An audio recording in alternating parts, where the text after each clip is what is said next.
James Walker stared at the holographic display, his fingers tracing the ancient markings he had discovered on Earth. Around him, the sleek walls of the Galactic Archaeological Society's main research center gleamed with advanced alien technology. The sound of chittering laughter made him look up from his work. Still drawing in the dirt, little human, a tall blue-skinned alien named Rex leaned against the doorway.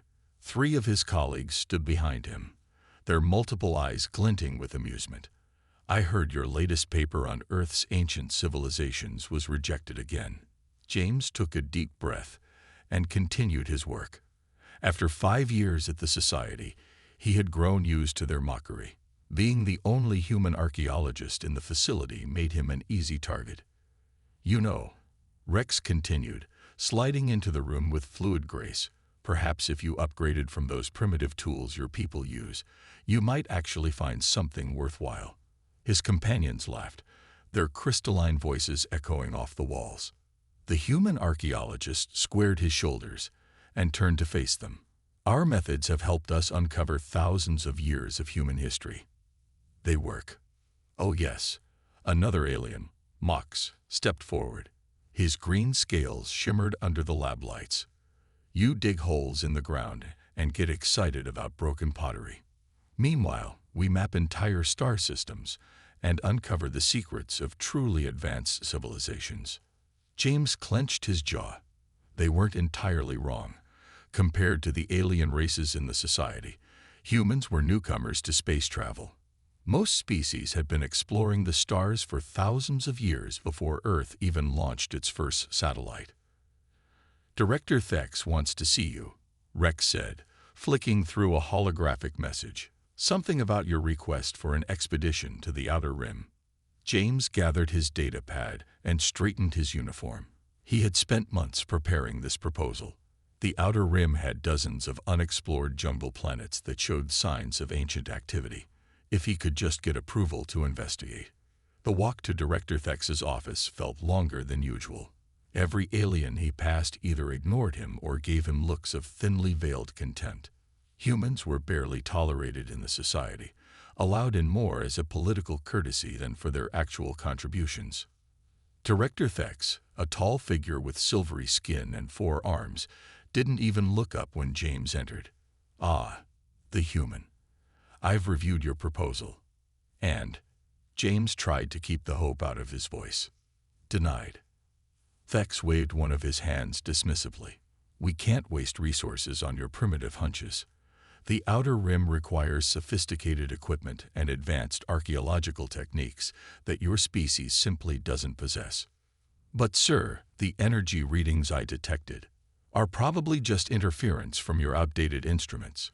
Thex finally looked at him, all 6 of his eyes blinking in sequence. "Know your place, human.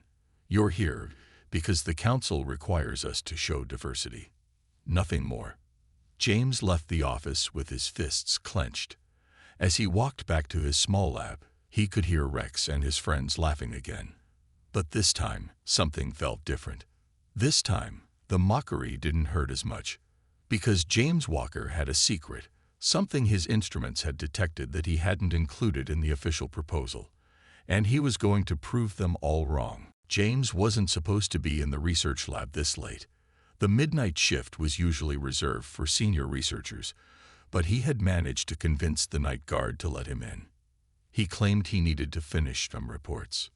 Instead, he sat hunched over his scanner, fine-tuning its frequencies. The strange energy signature he had detected from planet LV-247 pulsed on his screen, stronger than ever. "Come on, show me what you are," he muttered, adjusting the settings. The signal was unlike anything recorded in the Society's massive database. It had a pattern to it, almost like a heartbeat, but mechanical in nature. A sudden noise made him jump. He quickly switched off his equipment as Director Thex walked past the lab's transparent walls. The director paused, all 6 eyes narrowing as he spotted James. "Still here, human." Thex's voice came through the intercom. "Your dedication to filing reports is surprising." James nodded respectfully. "Just trying to be thorough, sir." After what felt like an eternity, Thex moved on. James waited another 10 minutes before powering up his scanner again. The signal was still there, pulsing steadily.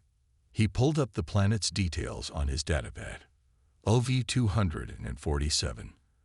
Uninhabited jungle world, high rainfall, dense vegetation. Previous surveys found no signs of civilization, but those surveys had been done from orbit.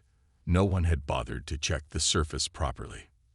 The next morning, James waited until the main lab was full before making his move. He approached Rex, who was showing off his latest find to a group of admirers.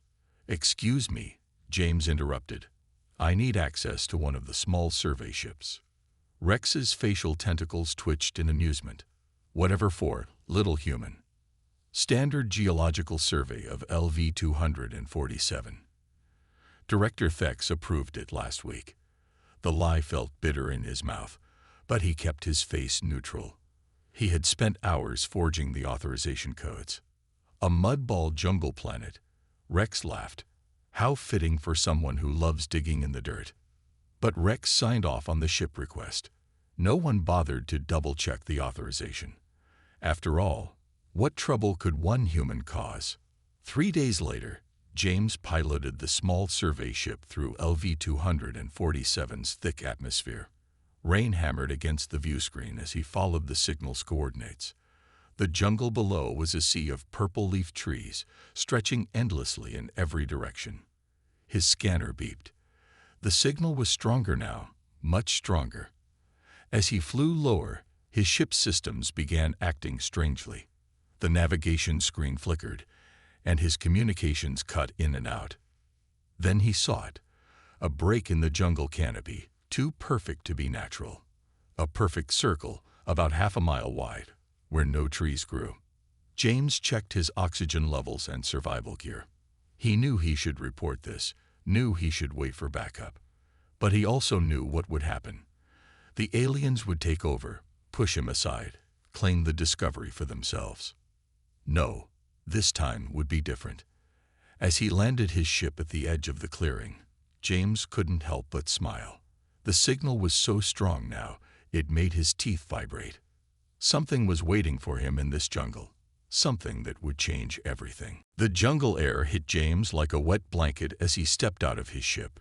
His environment suit's cooling system kicked in immediately, fighting against the oppressive heat. The purple leaves above him filtered the sunlight, casting everything in an eerie violet glow. The signal led him northeast. James checked his handheld scanner one more time and started walking. Each step required effort. The ground was soft and muddy, and strange vines tried to tangle around his boots. After 20 minutes of trudging through the undergrowth, he found the first sign that he wasn't alone. A stone block, perfectly cubic, sat half-buried in the mud. Its surface was covered in markings unlike anything he had seen before. Definitely not natural, he muttered, wiping away centuries of growth. The symbols seemed to shift under his touch as if they were alive. His scanner went crazy when he pointed it at the block, the energy readings jumping off the scale. More blocks appeared as he pressed forward. They formed a path, each one larger than the last.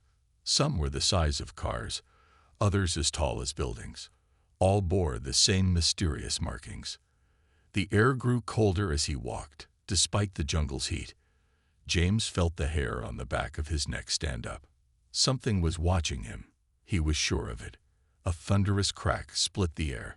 James spun around, his heart pounding. One of the massive stone blocks had moved, sliding aside to reveal a dark passage leading underground.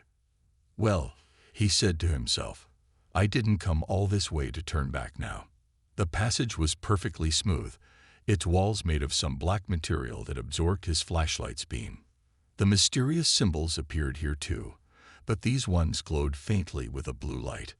James walked for what felt like hours. The passage sloped steadily downward, taking him deeper underground. The signal grew stronger with each step, until his scanner simply displayed EROR, OV Finally, the passage opened into a vast chamber. James's flashlight couldn't reach the ceiling or the far walls. but he could see enough to make his breath catch in his throat. Dozens of stone pillars rose from the floor, each one covered top to bottom in glowing symbols. They formed a circle around something massive in the center of the chamber, something hidden under what looked like a sheet of liquid metal. As James approached, the liquid metal began to ripple. The symbols on the pillars pulsed brighter, their light reflecting off the metallic surface in hypnotic patterns. Then the metal started to flow away, like mercury sliding off glass. What it revealed made James stumble backward in shock. A ship, but not like any ship he had ever seen. It was enormous, its hull black as space itself. Its design was both elegant and terrifying. Smooth curves mixed with aggressive angles, like a predator ready to strike. The ship had to be ancient, yet it looked brand new. No dust, no decay, not even a scratch on its surface. Before James could process what he was seeing, a deep hum filled the chamber. Lines of blue light appeared along the ship's hull, spreading like glowing veins. The ship was waking up, and somehow James knew his life would never be the same again. The ship's hull continued to light up, blue energy coursing through its surface like blood through veins. James stood frozen, his heart pounding in his chest. The vessel was massive, at least a kilometer long, its black surface somehow both absorbing and reflecting the light from his suit. A beam of light suddenly shot from the ship, scanning James from head to toe. He fought the urge to run as the blue light washed over him. The scan lasted only seconds, but it felt like hours. Then a voice spoke, deep and ancient, seeming to come from everywhere at once. Human DNA detected, species match confirmed, beginning awakening protocols. James couldn't believe what he was hearing. You recognize humans. Of course, the voice replied. Its tone shifted, becoming almost warm. My builders were human, after all. The ground beneath James's feet trembled as massive doors began opening along the ship's hull. A ramp extended from the nearest opening, touching down just meters from where he stood.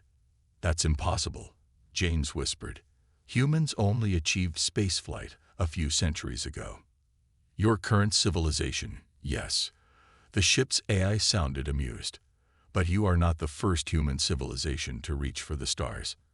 I am the Nemesis, last defender of the first human empire. I have waited 50,000 years for one of your kind to return. James took a shaky step forward, then another. Each step on the ramp sent ripples of blue light spreading out beneath his feet.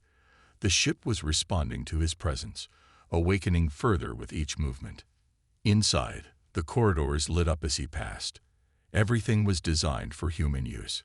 The doorways were the perfect height, the controls positioned for human hands. But the technology was far beyond anything he had ever seen.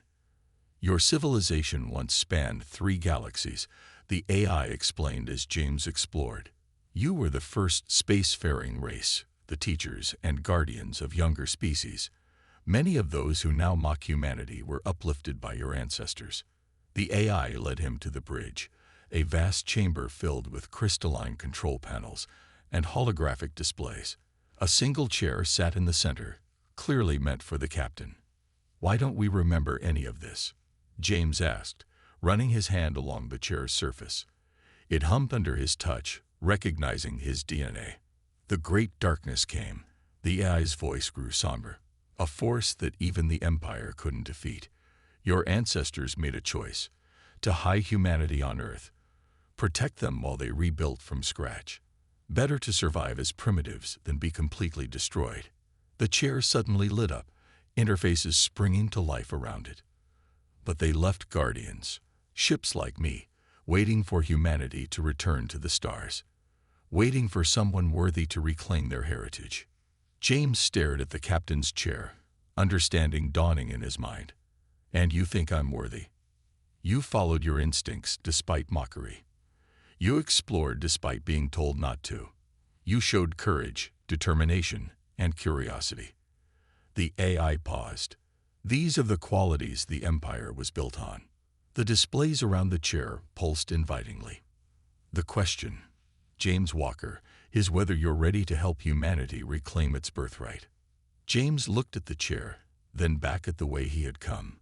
He thought of Rex, of Director Thex, of all those who had laughed at humanity. He sat down. The bridge came alive. The moment James sat in the captain's chair, knowledge flooded his mind. The neural interface built into the seat connected directly with his consciousness, downloading thousands of years of history and technical information. He saw it all. The rise of the first human empire, their technological achievements, the countless species they had guided to the stars. Humanity hadn't just been advanced. They had been gods among mortals. Neural download complete, the AI announced. Basic command protocols established. James blinked, his head spinning from the influx of information. This is overwhelming. Your mind is adapting well, the AI noted. Many potential captains were overwhelmed by their first interface. You are proving my choice correct. Images of the ship's capabilities flashed through James's mind. The Nemesis wasn't just a warship, it was a masterpiece of engineering. Its hull could repair itself, its weapons could disable entire fleets without destroying them, and its drives could bend space itself. There's something you need to know. The AI's voice grew serious. The moment I activated, several automated signals were sent out. The other races will have detected them. As if on cue, James's survey ship radio crackled to life. Director Thex's voice filled the bridge. Unidentified energy signature detected. Human Walker, respond immediately. What have you done? James looked at the holographic displays surrounding him. They showed multiple ships entering the system, research vessels, but also military craft. The aliens were coming, and they were coming in force. They fear what they don't understand, the AI explained, and they fear what they once knew. Many races still carry genetic memory of humanity's power. They will try to seize this ship to prevent humans from reclaiming their heritage. James stood up, feeling different. The neural download had changed him. He understood things now that would have seemed impossible hours ago. What are my options? As captain, you have full control of all systems, but there are protocols, rules set by your ancestors about first contact situations. The AI paused. We cannot simply destroy them or show overwhelming force. The Empire was built on wisdom, not just power. More alien ships appeared on the displays. James recognized some of them. Vessels from races that had openly mocked humanity for years. They're scanning us, the AI reported, attempting to penetrate our shields. Their weapons are powering up. James closed his eyes, accessing the neural interface again. The Empire's protocols flowed through his mind. Yes, there was a way to handle this, a way to show strength while offering peace. Activate the beacon, he commanded. Warning, the AI responded. The beacon will reveal our full capabilities to all observers. Are you certain? James thought of all the times he had been laughed at, all the dismissive looks and cruel comments. But he also thought of the Empire's legacy, of a humanity that had led through wisdom and guidance, not fear and domination. Activated, he confirmed. Let them see what humanity truly is, and what we can be again. The Nemesis began to rise, its ancient engines awakening for the first time in 50 millennia. As it broke through the jungle canopy, its hull shimmering with power, James prepared himself. The real test was about to begin. The Nemesis rose through the atmosphere, parting clouds as it ascended. On the bridge, James watched the incoming alien fleet through the holographic displays. 27 ships now surrounded them, their weapons charged and ready. His communication system crackled. This is Director Thex of the Galactic Archaeological Society. Power down immediately and prepare to be boarded. This artifact is now under society jurisdiction. James smiled. Through the neural interface, he could sense the Nemesis's true power. These ships, with their supposedly advanced weapons, were like children's toys compared to the ancient vessel. This is James Walker, he responded, his voice calm. This ship is not an artifact. It is active Imperial technology, and it has chosen its captain. Laughter echoed through the channel. He recognized Rex's voice. The human thinks he's in control. Director, their shields are primitive. We can. Rex's voice cut off as the Nemesis activated its beacon. A wave of golden light burst from the ship, washing over the alien fleet. Every vessel it touched went dark for a moment before reactivating. Imperial override protocols engaged, the AI announced. Their systems are now operating at our discretion. Panic erupted across the alien communication channels. James could hear their confusion and fear as they realized they had lost control of their ships. Impossible. Director Thex's voice shook. This technology, it can't be. Oh, but it is, James replied. The neural interface showed him everything. How the Empire had built backdoors into all basic spacefaring technology. How these modern ships were just crude copies of ancient human designs. A new voice joined the channel. This is Admiral Kroll of the Defense Fleet. Power down immediately or... James cut him off with a thought. Through the interface, he could see the Admiral's ship, a massive dreadnought carrying enough firepower to glass a planet. The Nemesis sensors showed him more. Behind the alien fleet, dozens of news vessels were arriving. Word had spread fast. The entire galactic community was about to witness this moment.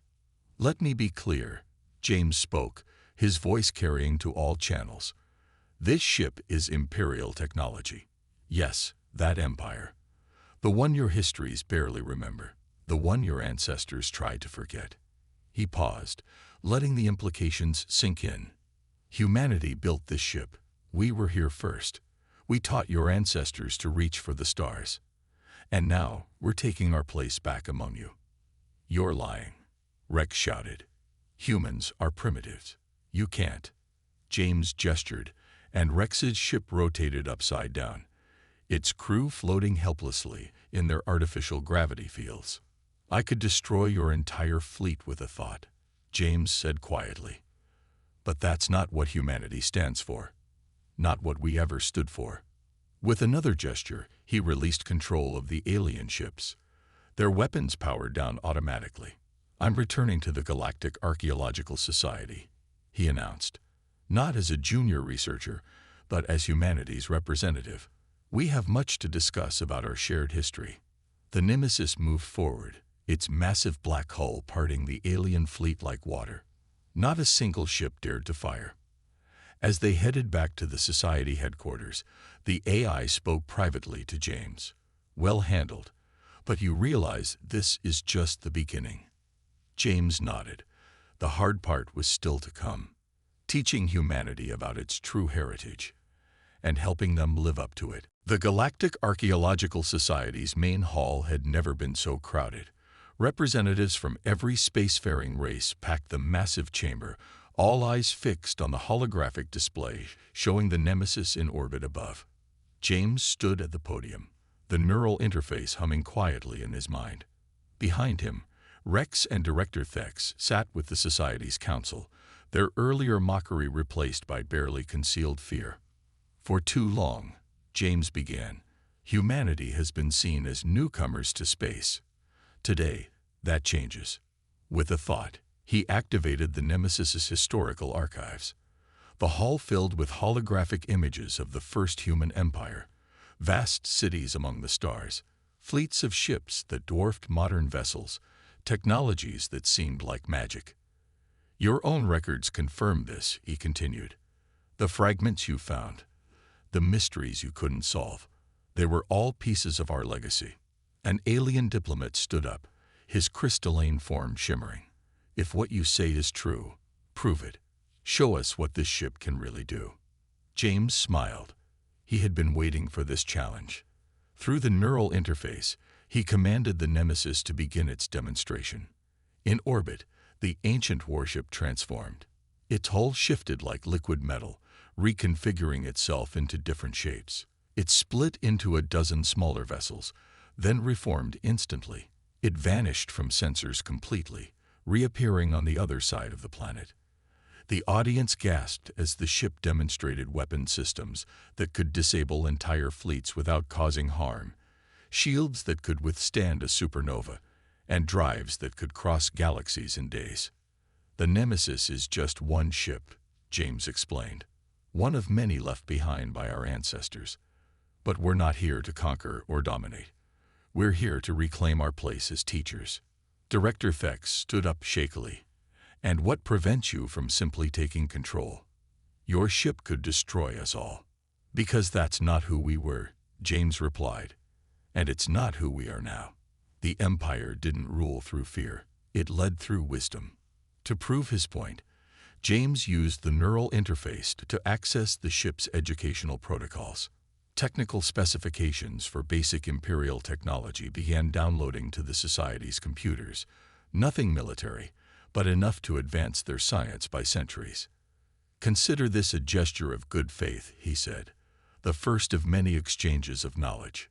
The hall erupted in excited chatter as scientists began examining the data.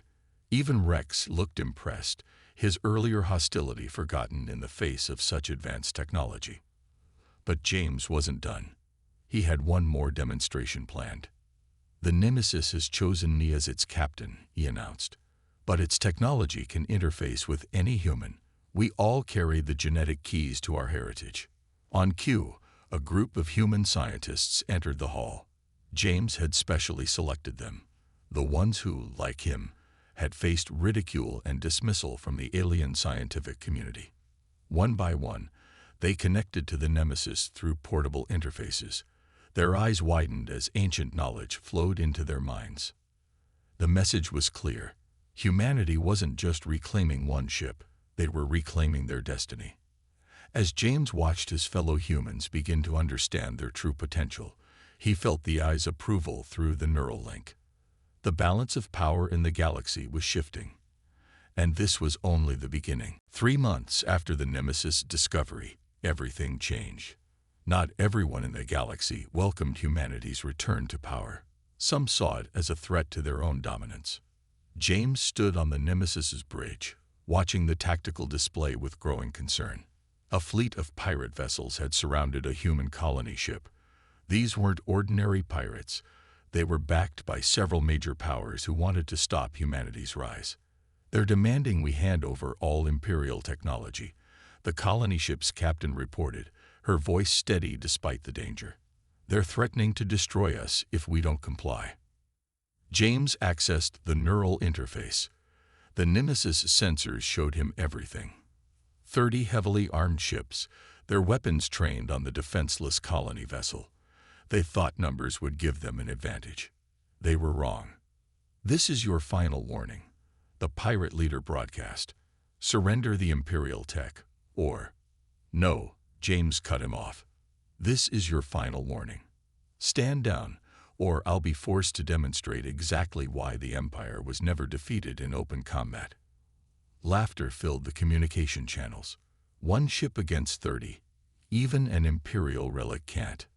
James didn't let him finish. Through the neural interface, he activated the Nemesis's combat systems.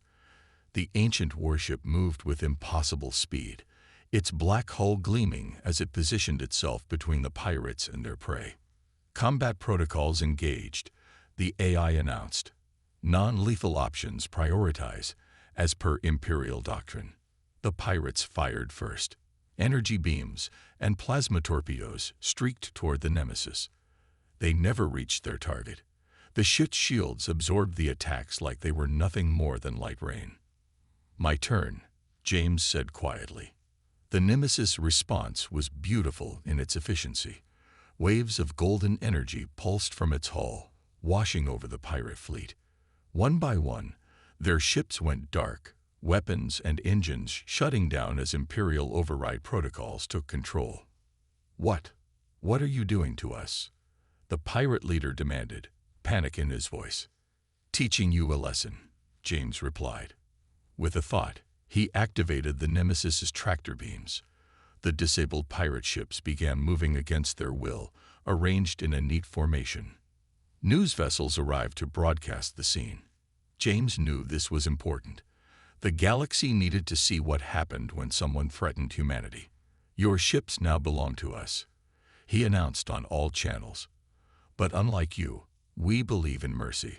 Using the Imperial technology, James began downloading data from the pirate vessels, proof of who had funded them, who had ordered the attack. The corruption went deep into several alien governments. Your crew will be detained and your backers exposed, he continued, but no one will die today. That's the difference between true power and mere force. The colony ship's captain spoke up, awe in her voice. The pirates. There's 30 ships. You took them all out in less than a minute. The Empire believed in ending conflicts quickly and cleanly, James explained. Violence was always the last resort, but when needed, it was decisive. As the Nemesis began towing the captured fleet back to the nearest authorities, James received messages from across human space. Other colonies, ships, and outposts all reported the same thing. Their potential attackers were suddenly backing down. Sometimes, the best way to prevent a war was to show exactly why starting one would be a terrible idea. 1 year after discovering the Nemesis, James stood in the newly built Imperial Heritage Center on Earth. The massive complex served as both a training facility and a museum, showcasing humanity's ancient legacy to both humans and aliens. Through the center's vast windows, he could see dozens of ships in orbit. Some were modern vessels, but among them floated 5 more Imperial ships, each discovered and awakened in the past year. Their black hulls stood out against Earth's blue sky, a reminder of humanity's restored power. Professor Walker, a young student, approached him, her eyes bright with excitement. Is it true that you're taking another group of candidates to the Nemesis tomorrow? James nodded.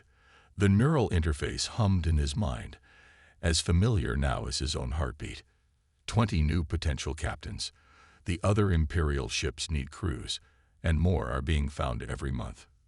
In the main hall, aliens and humans mingled freely. James spotted Rex among them.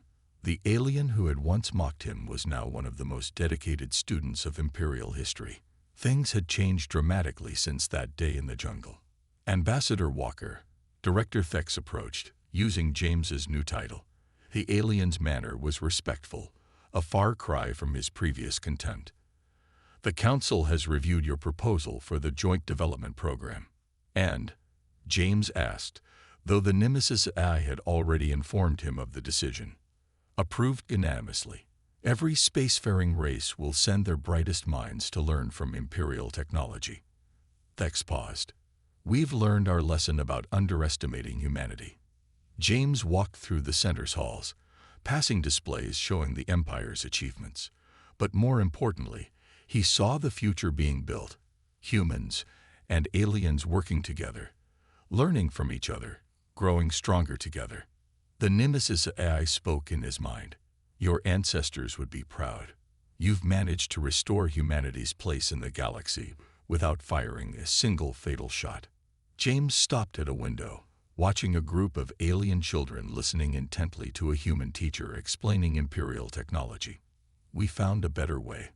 Not conquerors or victims, but teachers and protectors, just like the Empire was meant to be. His communicator beeped. Another Imperial ship had been found, this one deep in unexplored space. A new captain would need to be chosen, new crews trained, new discoveries made. Ready to head out? The AI asked. James smiled. The mockery and dismissal of the past were gone, replaced by respect and cooperation. Humanity had not just reclaimed its heritage, it had proven worthy of it. Send word to the fleet, he said. We've got work to do. As the Nemesis prepared for departure, James took one last look at Earth.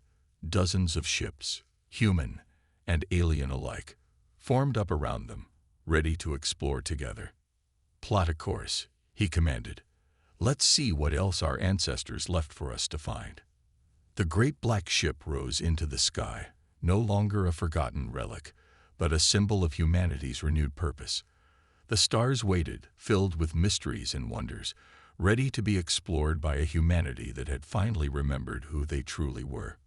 And somewhere, in the depths of space, more Imperial ships waited, ready to help forge a future where no species would ever again be dismissed as primitive or powerless.